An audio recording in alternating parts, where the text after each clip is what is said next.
Bago natin simulan ang kwento, ay baka naman huwag niyong skipan ng ads ang ating video. Simulan na natin ang kwento. Makalipas ang mga oras, habang masayang masaya silang nag-iinuman, nabanggit naman ni Omar kung bakit ang tagal nilang nagpakita. Nang marinig nila ang mga katanungan nito, sinabi naman nila ang mga dahilan kung bakit hindi sila nagawang makapunta sa araw ng festa kung saan sila inimbita. Hanggang sa sumapit ang alas 4 ng hapon, niyaya sila ni Omar na sumama sa bahay nito. Dahil sa pamimilit nito, wala na ngang nagawa ang kanilang pangkat kundi sumama dito. Habang naglalakad sila papunta sa bahay nila Omar, hinila naman nila Buning ang mga kabayo habang nakasunod sa kanila ni Nuli. Alam mo, buddy, nabalitaan ko rin ang pagkawala ng mga ibinigay ko sa iyong palahi. Pabalik-balik ako noon sa tambayan nyo, pero tanging kabiguan lang ang humarap sa akin. Dahil matagal na pala kayong hindi umuwi sa bahay nyo eh. Pero masaya na ako ngayon dahil muli tayong nagkita. Sapat na ang oras na ito para mabigyan kitang muli ng mga alaga kong mga manok. Maraming salamat kaibigan ha, dahil sa lalim ng pang-uunawa mo. Huwag kang mag-alala dahil hindi ko na ito sasayangin pa. Sagot naman ni Nuli sa kaibigan niya. Nang malapit na sila sa malamansyon nitong tahanan, sipat naman nila ang napakalawak na manukan nitong si Omar sa tapat mismo ng bahay nila. Ayon kay Nuli, habang tumatagal, lalong yumayaman ang taong ito dahil sa napakalawak ng manukan nito. Ilang minuto lang ang makalipas, nakarating na nga sila sa bahay ni Omar. Gulat na gulat noon sila Nuli dahil pagkarating nila sa bahay nito, nasipat nilang sinalubong sila ng ama nito habang nakangiting nakatitig sa kanila.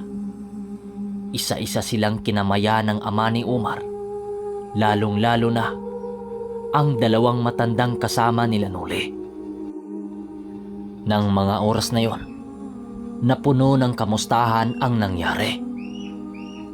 Nang makapasok na sila sa pamamahay ng kaibigan ni Nuli, manghang-mangha sila sa ganda at laki ng bahay na yon. Inalagaan sila ng pamilya nito na para bang espesyal silang bisita para sa mga ito. Lahat ng klasing masasarap na pagkain ay naroon sa pagkainan nila. Habang kumakain sila kasama sila Omar, nagwika ito ng, "Alam nyo mga kaibigan, sa totoo niyan, wala naman talagang handaan sa araw na ito. Pero nung makita kayo ni Itay doon sa sabungan, umuwi ito at ipinaghanda kayo dahil alam nitong madapo kayo sa pamamahay namin. Ganyan kayo ka-espesyal ni Itay," wika ni Omar. Nang marinig ito ng pangkat nila Nuli, ramdam na ramdam nilang ganun sila kahalaga ng pamilya nito. Kahit ni minsan lang silang magkikita. Sa mga hindi nakasubaybay sa simula ng kwentong ito, malamang pati kayo ay magtataka. Matapos nilang inayayaang manghapunan sa bahay nila Omar, iginala naman sila nito sa manuka nila ng itay niya. Pagdating nila Nuli sa manuka nito, halos lahat yata ng klase ng mga game fowl na manok ay naroroon. Doon nila nasasabi sa kanilang mga sarili na talagang big time na itong si Omar. Alam nyo mga kaibigan, maniwala man kayo o sa hindi, kaya ko naabot ang katayuang ito dahil yun sa ating tagapaglikha ng kataas-taasan. Akala ko dati kapag may pera ka na, magagawa mo na ang lahat na ninanais mo. Nung unang hindi pa tayo nagkakilala, hindi pa ganito ang manuka na ito. Lahat ng klaseng manok ay nagawa na naming mabili.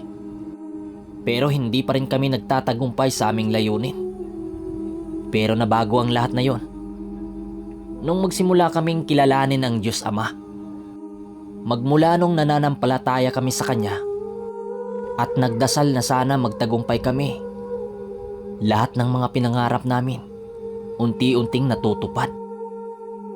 Nung may ipinadala ng mga tao sa amin ang Diyos na makatulong sa aming mga pangarap. Alam niyo ba kung sino ang mga taong yon? Walang iba kundi ang pangkat nyo, kaibigang Nuli, Manong Duming. Wika ni Omar na siyang ikinagulat nilang lahat. Ayon sa salaysay ni Omar, magmula nung parating dumayo sila Nuli sa kanilang lugar para lumaban ng mabibigat na pasabong, doon nag-umpisa ang pagkakilanlan nitong si Omar sa industriya ng sabong. Dahil ang palagi kasing nagbibitaw sa mga manok ni Omar, walang iba kundi si Nuli. Hindi alam ni Omar kung ano ba ang meron nitong si Nuli. Dahil sa lahat ng mga laban nila, kapag ito ang nagbibitaw, lahat yun walang paltos at purong panalo. Minsan pa nga, may isa sa kanilang mga tandang na 3 bisis inilaban. Dahil sa pangyayaring yon, unti-unti nang dinadagsa ang manuka ni Omar ng mga tao para bumili sa kanya ng mga manok. Magmula nang dagsain ng mga parokyano ang manuka nila, kaya sinimula na nilang magparami ng mga lahi para makabenta. Mas lalong pang napalapit ang pamilya ni Omar sa kanila nung kulamin ang kanyang ina at kamuntikang mamatay at nagawa ring gamutin ni Manong Duming. Nang marinig nila Nuli ang salaysay ni Omar, doon nila naunawaan ang lahat kung bakit ganun ito kabait sa kanilang pangkat.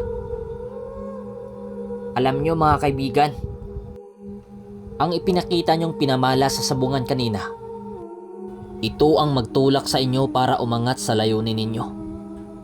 Huwag lang kayo puro laban. Magtatag rin kayo ng malaking pundasyon na pagsisimula ng magandang lahi ng mga tandang. Huwag kayong mag-alala. Tutulungan namin kayo ni Itay.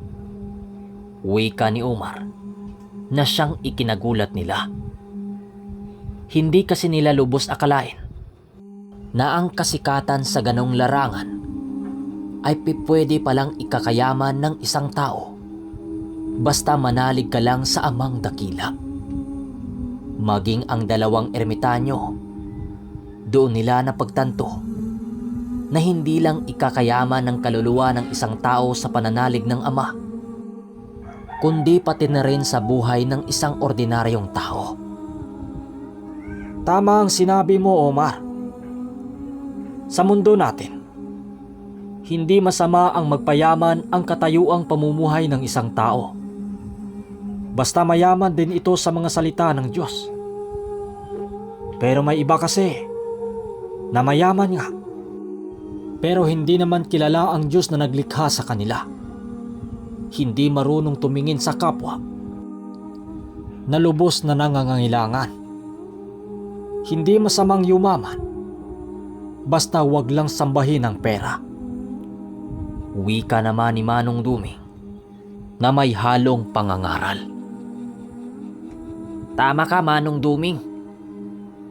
Ang kayamanan at lahat ng material na bagay sa mundo na ito ay pipwedeng maglaho sa isang iglap lamang. Pero ang salita ng Diyos ay ang magpapayaman sa ating kaluluwa para makapunta sa gingharian ng Panginoon. Sagot naman ni Omar. Pero buddy, nagawa ko na yan noon. Minsan ko na ring pinagdaanan ang dagsain ng mga parokyano, ang mga manukan ko. Kaya lang bigla na lang ding itong naglalaho. Sagot naman ni Nuli. Alam mo, buddy, sa ganitong larangan, kinakailangan din ng matinding sakripisyo para maabot mo ang mga pangarap mo. Kaya bukas na bukas din, bibigyan kita ng mga palahi para sa pagsisimula mo ulit. Wika ni Omar na siyang labis na ikinatuwa nila. Makalipas ang mga oras, dahil sumapit na ang 7:00 ng gabi, kaya bumalik na sila sa tahanan nila Omar. Pagdating nila sa bahay nito, dahil sa matagal din silang hindi nagkikita, kaya nagpasya ang ama ni Omar na mag-inuman para din makapagkwentuhan. Habang nag-iinuman sila, panay lang naman ang pagtuklas nila sa mga usapin na nakalipas na sa mga nagdaang panahon. Sa ilang oras nilang pagkukwentuhan, aliw na aliw naman ang mga tauhan nila Omar sa mga kwento nila Manong Duming. Mas gumana noon ang kanilang kwentuhan, lalo na't bukas din ang mga isipan ng mga ito pagdating sa lihim na karunungan at mga elementong hindi nakikita ng mga tao. Sa paglipas ng mga oras, halos lasing na ang buong grupo nila. Si Omar noon, nakatulog na sa sopang kanilang iniinuman dahil sa dami ng iniinuman ito. Ayon kay Nuli, nasa mga oras 12:00 na yon ng gabi nang magpaalam si Manong Duming. Nalalabas na muna ito dahil kausapin niya ang kanyang alaga sa labas, yung dalupaw. Kaya hinayaan lamang niya ito. Pero makalipas ang kalahating oras, hindi bumalik si Manong Duming. Kaya ang ginawa ni Nuli, sinundan na lang ito sa labas para umihi na lang din. Pero paglabas niya ng bakod, bumungad sa kanya ang balabal ng ermitanyo na naroon na sa lupa. At bukod sa balabal na iniwan ito, may mga buhay na silita din itong iniwan sa paligid.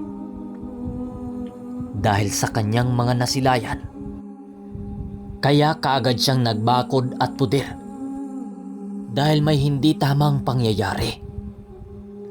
Paglitaw ng pangatlo niyang mata, doon niya nasipat ang bakas ng ermitanyo papasok sa kakahuyan. Dali-dali niya itong pinasok hanggang sa makarating siya sa mapatag na lugar na halos walang kapuno-puno at mga damo lamang. Pagsilay niya doon, laking gulat na lamang niya nang masipat niyang may kasalukuyang kinakalaban ang ermitanyo na isang gabunan at isang hukluban. Dahil sa mga nasipat niya, kaagad siyang tumakbo para mahatira ng tulong ang kanyang maestro. Nang makalapit na siya sa kanyang maestro, agad naman silang dumipensa sa kanilang mga kalaban. "Manong, anong nangyayari?" sigaw niya. Humanda ka, iho. Kanina pa pala itong nakaabang sa atin sa labas. Magsasalita pa sana ito nang magsalita ang hukluban ng, "Sabi ko na nga ba, ikaw at ang matandang ito ay isa lang. Dahil sa pinakita mo kanina sa tabuan, kaya interesado akong subukan ka. Batid kong hindi lang sa larangan na yon ang alam mo. Isa kayong grupo ng antingero, tama? Kaya ipakita mo sa akin ang kakayahan mo." Wika ng gabunan. Sabay palit anyo at doon nakita ni Nuli ang napakabangis nitong kaanyuan. Yung hukluban naman o nakasama nito, nakatayo lang ito na para bang walang balak na sumalit. Kaya ang sabi ni Nuli, pinaatras niya si Manong Duming dahil sa kanya ang duelo na yon. Hindi pa man siya naglabas ng armas na gagamitin, kaagad na siyang sinunggaban ng gabunan. Pagtama ng matatalas nitong kuko sa kanyang mga balat, ramdam na ramdam niya ang lakas nito at hindi sapat ang kabal niya sa kanyang katawan para salagin ang mga atake nito. Bumangga sila sa puno ng kahoy dahil sa lakas ng puwersa nito. So mga kaermitanyo, hanggang dito na muna ang ating kwento. Kung nagustuhan nyo ang ating kwento ay huwag niyong kalimutang mag-like at mag-subscribe. Dahil sa susunod, haba-haba na natin. Yun lang. Maraming salamat.